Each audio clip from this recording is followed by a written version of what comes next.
Yo, what up, y'all? It's your boy Kareem Supreme. Check this out. I don't know if y'all can see that, but I'm watching this documentary about the Little Rock Nine.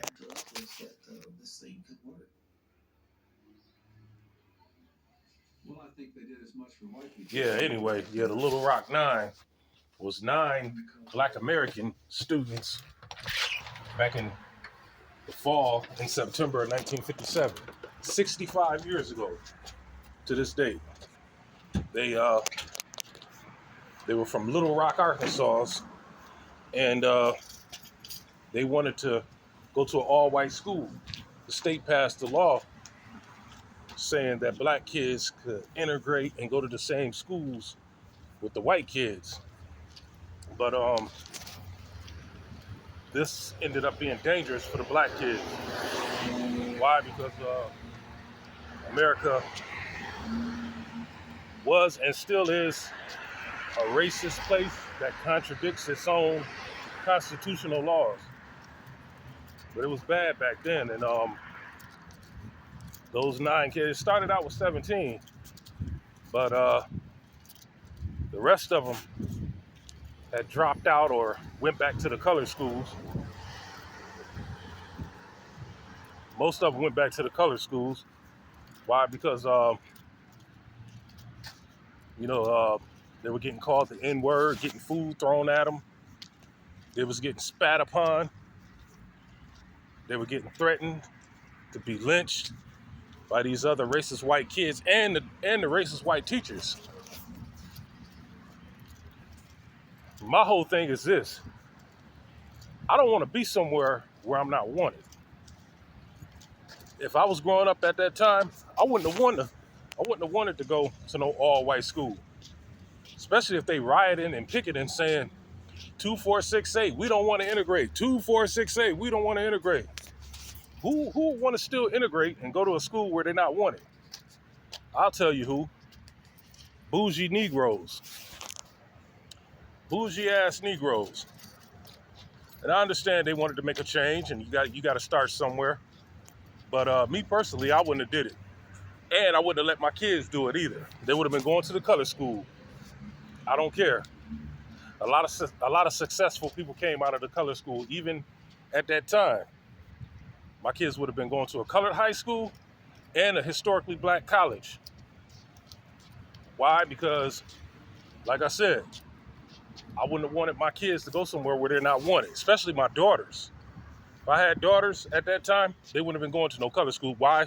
Because white boys could get away with raping black girls, sexually abusing them. Not only the white boys, but the white teachers, the white male teachers could get away with shit like that back then. That's what they don't tell you. A lot of black female students, when integrated in them white schools, they was getting harassed by the male teachers and the white male students. And they were getting away with it scot-fucking-free, especially in the South.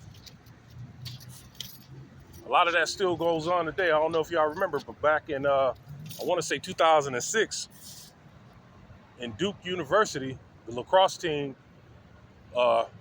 they raped this black girl, and the school buried it, and they turned a blind eye to it. Why? Because all white kids had did it, the lacrosse team. And they try to say, oh, no, she was lying and blah, blah, nah, she was telling the truth. That's what they do. They get on code and work against the black man and woman. It's called white supremacy on code. That's what they do. They get on code with the white supremacy. They got their own set of laws and rules. When it comes to a nigga, we all stick together, whether we lying or not. We all get on the same page. The nigga's guilty. But back to the Little Rock Nine. I would have never let my kids go to that school. Shout out to Minnie Jean. Minnie Jean, she was one of the students who got tired of getting spat on, getting food thrown at her, getting threatened to get set on fire and lynched. She got tired of that shit. She was sick and tired of being sick and tired.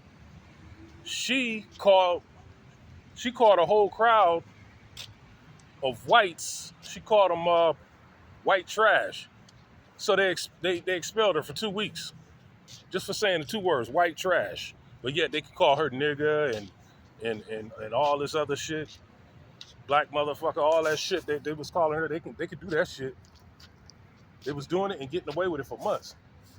By this time, it was February. She had got fed up with it. So she called them a white trash and she got suspended. And then the NAACP, they bitch asses went to the Supreme Court fighting, trying to get these white people to calm down and let these black students go get an education. What the NAACP should have been doing, they should have been going to the Supreme Court trying to get resources and tangibles for the black schools so they can have better, desks, better equipment. Because that's one of the reasons why a lot of black kids wanted to go to the white schools, because they heard the white schools had better desks, better books. Black kids used to get the hand-me-down books and the hand-me-down desks. And they used to have nigger written all in them. Nigger written all in the books. Nigga go home, written on the desk, bubble gum all on it. You know what I mean? NAACP should have been trying to get more resources from the Supreme Court, more funds and tangibles so they can make the black schools better. That's what they should have been doing, instead of trying to risk these kids' lives with this integration bullshit. Now, Malcolm X said one time, back in those days, Malcolm X said, if they won't treat you right, they won't teach you right. Let me say that again. If they won't treat you right, they won't teach you right. Meaning, why would you want to go to a white school, number one, where you're not wanted, and number two, where they ain't going to treat you right or teach you right? They're going to miseducate you. And that's exactly what happened when schools integrated and black kids finally got accepted. It's still going on to this day. They're miseducating our students, and they're basically teaching them how to be employees, aka slaves. They don't teach you how to run businesses in high school. They teach you how to be slaves.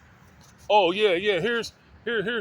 I remember we had a whole course on filling out an application when I was in 11th grade, and we learned how to do that in 7th grade. But they wanted us to focus on getting a job and not starting a business.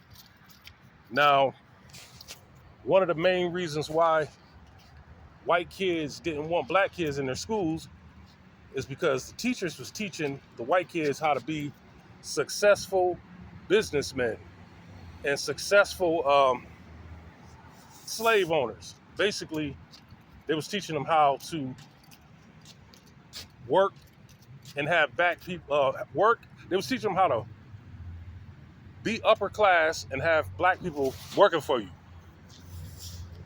You can't have black kids in your class if you're teaching white kids how to make sure they stay a permanent underclass. You know what I mean? They teaching white kids, you got to make sure these Negroes remain a permanent underclass so that way you could be on top. Use them to make you money. That's why a lot of white record executives back then, that's the reason why they got into the record business, because they knew that they could cheat and have these black artists make all this money, make all this music, and they could have all the money coming to these white execs. For example, if I'm a white executive and I got a record company, I could take a James Brown or a Sam Cooke and have him write all these songs and make me all this money, and he won't get nothing. Because I could falsify some contracts and slip some double talk in there so all the money will come to me and he'll stay broke. That's slavery. Even though they wasn't on a plantation, the workforce back then and still today is slavery. You got the white execs on the top making all the money, and you got blacks at the bottom. It's hard for you to get a promotion. You got to kiss a whole lot of ass. You got to act white. When they do give you a promotion, they don't pay you as much as the white person that's doing the same thing as you. You may think they do, but they don't. And even if you is getting paid the same, you ain't getting the same benefits as that white person. I'm gonna tell you right now. That's what they was teaching them white kids. You can't have black kids in your class and you're teaching, white supremacy. That's what it boils down to. So they had to change up the whole school curriculum when they finally started to integrate blacks. So what they did was they still segregated schools, but how they did it was white flight emerged. White flight, a lot of whites started moving out to the suburbs. They didn't want to be a part of that integration, and I don't blame them. I wouldn't have wanted to be a part of that integration. These whites moved out to the suburbs, and all the suburban schools became what? White. And all the inner city schools that used to be all white became black inner city schools. And they still got denied resources. All the good resources went out to the suburbs, the white schools. You know? I don't know if you remember in that movie Lean on Me, when Morgan Freeman, Principal Joe Clark, he told the fire chief, because the fire chief was mad that he kept putting chains on the doors. And Joe Clark said, well, if you get me the good doors with the alarms on them like the white schools got, he said I wouldn't have to chain the doors to keep these riffraffs out. That's another example. That's what they was doing. The white schools had all the modern technology. And that was back in the 80s, even till now. I'm in front of two schools. This school right here, that's School of the Arts, School Without Walls. And right over there, that's Monroe High School. Now, the suburban schools got better programs than the inner city schools, even to this day in 2022. Segregation. So back in the 50s, at the start of integration, like I said, they had to come up with ways to cheat and deny and neglect black people. Yeah, so they got better tangibles. The government had better tangibles going to the white schools, better resources. And back in the 50s, they were scared.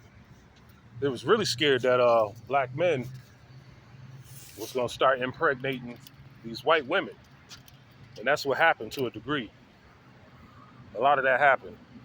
And a lot of white women got pregnant and lied and said they got raped by some black men instead of just telling the truth.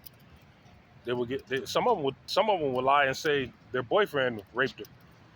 But most of them will lie and say that they got raped by some random black dude who drugged them. Instead of just saying, oh, me and this black guy are in a relationship. Their parents would have beat the shit out of them. But that's what the government and the white teachers and the white citizens in the South, that was their worst nightmare. Their daughters eloping with a black man. Because black women couldn't stand white men because of what happened to their mothers and grandmothers back then. The stories they heard about how they were raped on the plantation, and raped, walking down the street by these diabolical white men. They have been raping black women for years. That's one of the reasons why they got to force interracial dating on black women, because even when I was in high school in the 90s, black women was not crazy about white men because of the stories that they heard from their grandparents. And a lot of black women wasn't attracted to white men, so they got to force that in our media so the kids could get brainwashed. But anyway, check out the Little Rock Nine. They made a movie about it called The Ernest Green Story. Ernest Green, he was one of the Little Rock Nines. He was one of the Little Rock Nine students. They made a movie about it. Check it out. It's on YouTube. The Ernest Green Story, played by Morris Chestnut. I'm just walking around, y'all. Y'all wondering where I'm at? It's kind of chilly out here. Fall is in the air. Fall is in the air. School's about to start Wednesday. Yep. Wednesday. Check out the Ernest Green Story. And check out the Little Rock 9 documentary on YouTube. Stay educated, y'all. It's your boy, Kareem Supreme. Peace.